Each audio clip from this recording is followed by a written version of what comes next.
Everyone, welcome to VKC classes. आज का अपना टॉपिक है इलेक्ट्रिक एनर्जी। तो इलेक्ट्रिक एनर्जी क्या होती है? Amount of work done required to flow electric current through a conductor. ठीक है, यानी किसी भी कंडक्टर के अंदर जब करंट फ्लो होता है तो वो करंट फ्लो करवाने में जितना वर्क डन होता है वो हमारे पास क्या कहलाएगी? उसकी इलेक्ट्रिक एनर्जी कहलाएगी। तो कैसे लिखेंगे इसमें? The amount of work done required to flow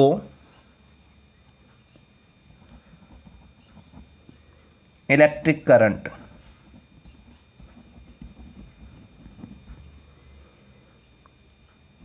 through conductor which consumed in the form of heat। ठीक है, जो एनर्जी हीट की फॉर्म में कंज्यूम होती है तो उसे हम क्या कहते हैं? इलेक्ट्रिक एनर्जी कहते हैं। ठीक है, तो हमने एक कंडक्टर कंसिडर कर लिया कि हमारे पास ये कोई कंडक्टर है और जिसका रेजिस्टेंस R है। ठीक है, इसको एक बैटरी के साथ अटैच कर रखा और ये इसका स्विच हो गया। V इसको हमने पोटेंशियल दे दिया जिसका रेजिस्टेंस कितना है? R। ठीक है, R रेजिस्टेंस है, I इसके अंदर करंट फ्लो हो रहा है और V हमारा क्या है? पोटेंशियल है। तो कितना वर्क डन हो जाएगा जब हमारे पास t टाइम के अंदर I करंट फ्लो होगा? तो देखिए, amount of work done required to move बोल सकते हो या फ्लो बोल सकते हो। Required to flow electric current in time T time के अंदर कितना वर्क डन होगा आई करंट फ्लो करने में? तो वो हमारे पास किसके इक्वल होगा? V इंटू क्यू के बराबर। ठीक है, क्यू हमारे पास किसके इक्वल होता है? क्यू जो होता है वो आई टी के बराबर होता है। तो यहां से किसके इक्वल हो गया? हमारे पास V आई टी के इक्वल वर्क डन हो गया। ठीक है, अब ओम्स लॉ क्या कहता है? अकॉर्डिंग टू ओम्स लॉ ये कहता है V is equal to I R, और यहां से R किसके बराबर हो गया? V बाई आई के बराबर हो जाएगा। ठीक है, तो वर्क डन हमारे पास किसके इक्वल आया है? V आई टी के इक्वल। वर्क डन आपके पास यहां है V आई टी के इक्वल। ठीक है, यहां से एक बार जो V है इसकी जगह पर आई आर पुट कर देते हैं। तो V की जगह आई आर पुट करें, put V is equal to I R. तो वर्क डन किसके इक्वल हो जाएगा? I और फिर R, और ये I ऑलरेडी है, और T किसके इक्वल हो गया? I square R T। ठीक है, अब की बार हम क्या करते हैं? ओम्स लॉ से I की वैल्यू कैलकुलेट कर लेते हैं। I की वैल्यू किसके बराबर हो जाएगी? V बाई R के बराबर हो जाएगी। ठीक है, और ये V बाई R जो है अब की बार हम इस इक्वेशन में पुट कर देते हैं यहां पर। तो किसके इक्वल हो जाएगा हमारे पास? देखिए, यहां पर I की वैल्यू हमने पुट करनी है तो I स्क्वायर है, तो ये किसके इक्वल हो जाएगा? W is equal to V square by R square और इनटू में R, और यहां पर T हो जाएगा। इस R से ये R कैंसिल आउट हो जाएगा। W किसके इक्वल आ गया? V square by R into में T हो जाएगा। एक हमारे पास ये वर्क डन हो जाएगा। ठीक है, और एक हमारे पास जो है वो ये इक्वेशन आ गई। यानी वर्क डन की हमारे पास कितनी इक्वेशन बच गई? 3 इक्वेशन हो गई हमारे पास। देखिए, W is equal to E यानी एनर्जी के इक्वल। एक तो हो गई हमारे पास ये फर्स्ट जो हो गई, that is V I T हो जाएगा। दूसरी हो गई ये I स्क्वायर आर टी, और तीसरी होगी वी स्क्वेयर आर और टी, ये हमारे पास वर्क डन की यूनिट मतलब वैल्यू हो जाएंगी, या यूँ कह सकते हैं जो इलेक्ट्रिक एनर्जी है उसकी वैल्यू हो जाएंगी। ठीक है, टॉपिक है, अब अगला टॉपिक है इलेक्ट्रिक पावर। इलेक्ट्रिक पावर क्या होता है? It is rate at which work done by an electric current, यानी किस रेट से इलेक्ट्रिक करंट ने वर्क डन किया है वो क्या कहलाएगी? इलेक्ट्रिक पावर कहलाएगी। यानी पावर इज इक्वल टू हम क्या लिख सकते हैं? E बाई टी या W बाई टी। ठीक है, work done per unit time. ठीक है, रेट ऑफ डूइंग वर्क, तो हम ये भी कह सकते हैं जो हमारे पास पावर होती है, और इलेक्ट्रिक पावर है तो इलेक्ट्रिक करंट ने जितना वर्क डन किया है तो वो क्या कहलाएगा? हमारा इलेक्ट्रिक पावर कहलाएगी। अब वर्क डन जो हमारे पास होता है या एनर्जी जो कहें इलेक्ट्रिक एनर्जी, वो किसके इक्वल होती है? अभी फॉर्मूला हमने निकाला था वी आई टी के इक्वल। ठीक है, और डिवाइड में टी है, टी से टी कट गया, किसके इक्वल आ गया? पावर वी आई के बराबर आ गई। ठीक है, ऐसे ही दूसरे फॉर्मूले में हम रख दें जो हमारे पास वी आई टी निकला था एक, दूसरा हमारे पास क्या फार्मूला था? आई स्क्वेयर आर टी निकाला था, और डिवाइड में टी ऑलरेडी है, ये कट गया हमारे पास, किसके इक्वल आ गया? आई स्क्वेयर आर के इक्वल। ऐसे ही तीसरा जो फार्मूला था हमारे पास V square by R into T, और डिवाइड में टी ऑलरेडी है, टी से टी कट जाएगा, वी स्क्वेयर बाई आर। तो पावर के कितने फार्मूले निकलाए? 3 फार्मूले निकलाए यहां पर। एक तो निकलाया वी आई, दूसरा हो जाएगा आई स्क्वेयर आर, और तीसरा हो जाएगा वी स्क्वेयर बाई आर। इसकी यूनिट क्या होती है? SI unit. इलेक्ट्रिक पावर की एसआई यूनिट होती है वाट। ठीक है, ये पूछ लेते हैं कि 1 वाट पावर किसके बराबर होती है? तो 1 वाट पावर कब होगा? देखिए, पावर ये हमारे पास है P, तो इसको हमने बोल दिया वाट, और ये है V पोटेंशियल। पोटेंशियल की यूनिट क्या होती है? वोल्ट, और करंट की यूनिट क्या होती है? एम्पियर। ठीक है, तो ये 1 कब होगा? जब ये भी 1 हो और ये भी 1 हो। ठीक है, यानी हमारे पास V कितना हो potential? When V is equal to 1 volt, potential 1 volt हो, एंड करंट जो हमारे पास है वो कितना हो? 1 एम्पियर हो। तो हम क्या कहेंगे? पावर हमारे पास किसके इक्वल हो जाएगी? 1 वाट। ठीक है, when 1 volt potential difference and current flow 1 ampere, then power is said to be 1 watt. ठीक है, ये हमारे पास 1 वाट पावर हो जाएगी। इसकी बिगर यूनिट होती हैं, बिगर यूनिट ऑफ पावर, तो वो हमारे पास होती है, एक होती है हॉर्स पावर। हॉर्स पावर को HP से लिखते हैं, और 1 हॉर्स पावर जो होती है वो 746 वाट के बराबर होती है। ये ऑब्जेक्ट टाइप में क्वेश्चन में आ जाता है। ठीक है, ऐसे ही 1 किलो वाट पावर जो होती है वो हमारे पास 1000 वाट के बराबर होती है। सिमिलरली 1 मेगावाट जो हो गई वो 10 की पावर 6 वाट के बराबर होती है। ठीक है, ये पावर की बिगर यूनिट है। उसके बाद जो टॉपिक आता है हमारा वो है commercial unit of electric energy. तो एनर्जी की जो कॉमर्शियल यूनिट है वो हमारे पास होती है किलोवाट हावर। किलोवाट हावर या वॉट, BOT। BOT का मतलब क्या है? Board of trade unit. ठीक है, बोर्ड ऑफ ट्रेड यूनिट, इसे BOT बोलते हैं। तो ये हमारे पास एनर्जी की कॉमर्शियल यूनिट है। तो जो किलोवाट हावर है वो किसके बराबर होती है? इसका मतलब ये है कि हमारे पास सप्लाई कितनी हो? 1 किलोवाट इलेक्ट्रिक पावर की सप्लाई हो। किस टाइम के अंदर? 1 हावर के अंदर।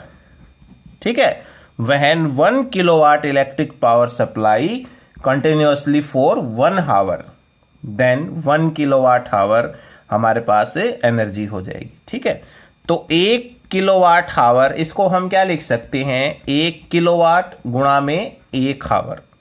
ठीक है, 1 किलोवाट को हम लिख सकते हैं 1000 वाट, और 1 घंटे को हम लिख सकते हैं 3600 सेकेंड। तो 3 तो ये हो गया और 2 ये हो गया, तो 10 की पावर 5 हम लिख सकते हैं 36 गुणा 10 की पावर 5 वाट सेकेंड। ठीक है, तो यहां से 1 किलोवाट आवर जो है हमारे पास उसकी वैल्यू क्या हो जाएगी, तो इसमें हम क्या करें, 10 से गुणा करवा दे, 10 से भाग, 36 गुणा 10 की पावर 5 गुणा में 10 कर दिया और भाग में भी हमने 10 कर दिया। ठीक है, तो इसके नाम का तो पॉइंट आ गया 3.6, और ये 10 की पावर 6 बन गया वाट second.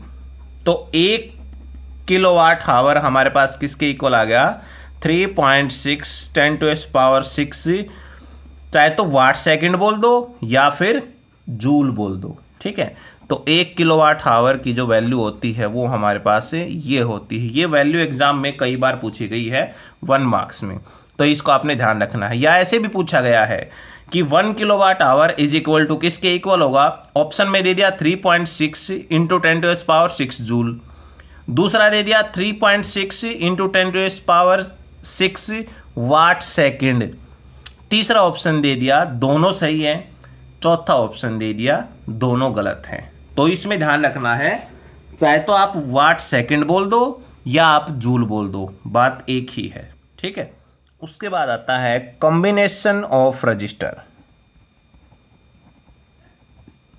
Combination of register 10th class में आपने किया हुआ है इस टॉपिक को, कॉम्बिनेशन ऑफ रजिस्टर। एक रजिस्टर को हम कैसे कंबाइन कर सकते हैं इलेक्ट्रिक सर्किट में, तो 2 प्रकार से कर सकते हैं। एक तो हो गया हमारे पास series combination, in series combination,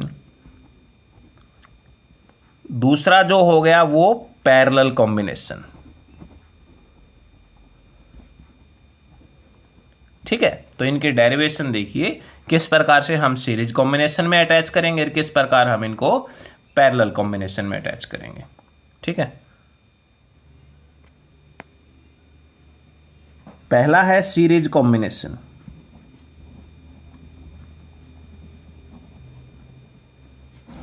तो हमने क्या किया, हमारे पास कुछ रजिस्टर हैं, वो हमने जैसे इस प्रकार से ले लिए, 3 रजिस्टर ले लेते हैं और इनको सीरीज में जोड़ दिया। सीरीज का मतलब है एक का स्टार्टिंग दूसरे के एंडिंग पॉइंट के साथ जुड़ा हुआ हो, और यहाँ पर एक बैटरी लगा दी और ये हमारे पास क्या हो गया, एक की हो गया।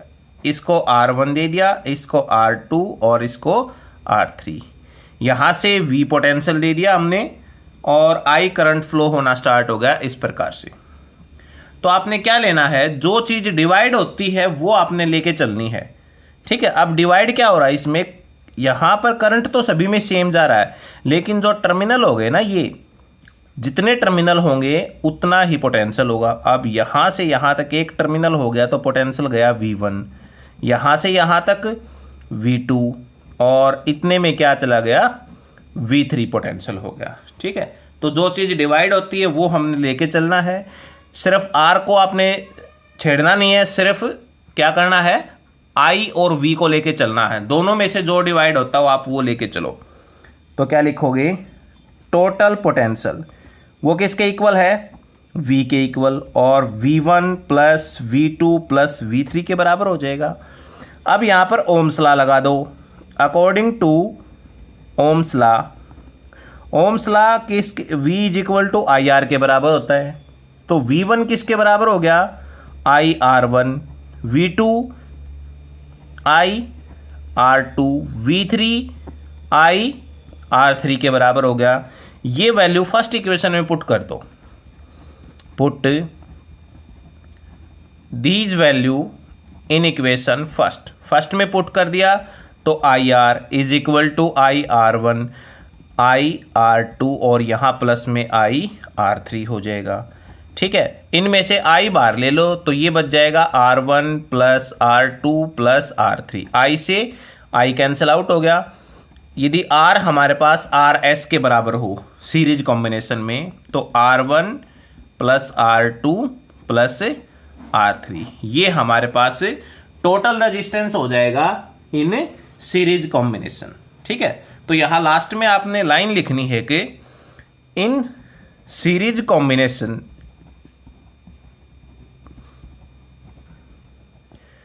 Total resistance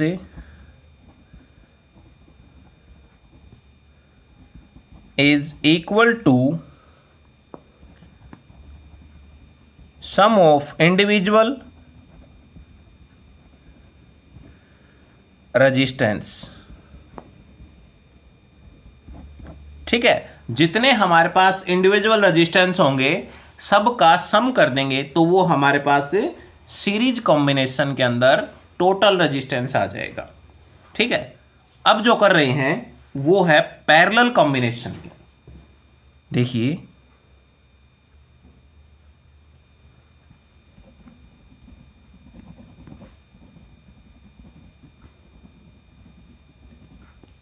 parallel combination, parallel combination में क्या होगा, एक रेजिस्टेंस ये ले लिया, दूसरा ये, तीसरा इस प्रकार से ये हमने रेजिस्टेंस ले लिए और ये तीनों रेजिस्टेंस जो है एक टर्मिनल के साथ अटैच हैं यहां पर इस प्रकार से। ठीक है, तो यहां से आई करंट फ्लो हो गया, वी पोटेंशियल दे दिया, तो इसको तीन रास्ते मिल गए करंट को, ये R1 रेजिस्टेंस, R2, ये R3। तो यहां पर I1 करंट चला गया, यहां I2, यहां पर I3। तो टर्मिनल हमारे पास दो ही हैं, एक यहां और एक यहां, तो पोटेंशियल तो एक जैसा ही रहेगा। ठीक है, पूरे यहां और यहां दो जगह है, दो जगह पर पोटेंशियल क्या रहेगा, V ही रहेगा। ठीक है, एक बात और है इसमें, अगर आप वोल्टमीटर और एमीटर जोड़ना चाहो तो जोड़ सकते हो। वोल्टमीटर आपको यहां जोड़ना है पैरेलल कॉम्बिनेशन में और एमीटर सीरीज कॉम्बिनेशन में, न जोड़ोगे तो भी कोई प्रॉब्लम नहीं है। तो जो चीज डिवाइड होती है वो लेना है, R को हमने नहीं छेड़ना है, सिर्फ क्या करना है V और I को। तो यहां I डिवाइड हो रहा है तो क्या लिखोगे, total current in parallel combination I के बराबर, और वो किसके equal, I1 plus I2 plus I3 के बराबर हो जाएगा। अब अकॉर्डिंग टू ओम्स लॉ तो V किसके बराबर हो गया, IR के बराबर, और यहां से I की वैल्यू V बाई R, तो I1 की निकालोगे तो V बाई R1, ऐसे ही I2 की निकालोगे तो V बाई R2, और ऐसे ही I3 की निकालोगे तो V बाई R3। ये सारी वैल्यू फर्स्ट इक्वेशन में पुट कर दो, तो I की जगह V by R is equal to V by R1 plus में V बाई R2 प्लस में V बाई R3। सभी में से इनमें से V कॉमन आ जाएगा तो V बार ले लिया, यहां क्या बच जाएगा हमारे पास से 1 by R1 plus 1 by R2 plus 1 by R3। V से V कैंसिल आउट, तो 1 बाय R जो हमारे पास किसके इक्वल हो गया, 1 by R1 plus 1 by R2 plus 1 by R3। ठीक है, जो 1 बाई R है वो हमारे पास 1 बाई RP के बराबर हो। ठीक है, पैरेलल कॉम्बिनेशन में तो टोटल रेजिस्टेंस किसके इक्वल हो गया, 1 by R1 plus 1 by R2 plus 1 by R3। उसी तरह से हमने लास्ट लाइन जो इसमें भी लिखनी है तो वो क्या लिखोगे, total resistance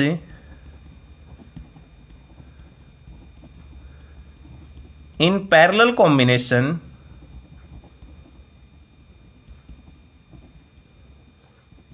is equal to sum of reciprocal of individual resistance. ठीक है, जो हमारे पास इंडिविजुअल रेजिस्टेंस है उनका रेसिप्रोकल करके सम कर देंगे तो वो हमारे पास पैरेलल कॉम्बिनेशन के अंदर रेजिस्टेंस आ जाएगा। ओके, तो ये हमारा आज का टॉपिक रहेगा। वैसे ये सारा टॉपिक जो है आप लोग 10th में कर चुके हैं, तो इनको आपने यहाँ पर भी जो अच्छे से करना है। ठीक है, कोई भी प्रॉब्लम आती है तो वो आप कमेंट बॉक्स में ज़रूर लिखें। और यदि आपने चैनल को बेटा सब्सक्राइब नहीं किया तो आप इस चैनल को प्लीज़ सब्सक्राइब करें और जो बेल आइकन है आप उसको प्रेस कर लें। ठीक है, इससे क्या होगा कि जो भी हम वीडियो डालेंगे वो आपको पता लग जाएगा मैसेज के द्वारा कि हमने ये वीडियो डाली है और आप वहाँ से देख सकते हो। ठीक है, थैंक यू।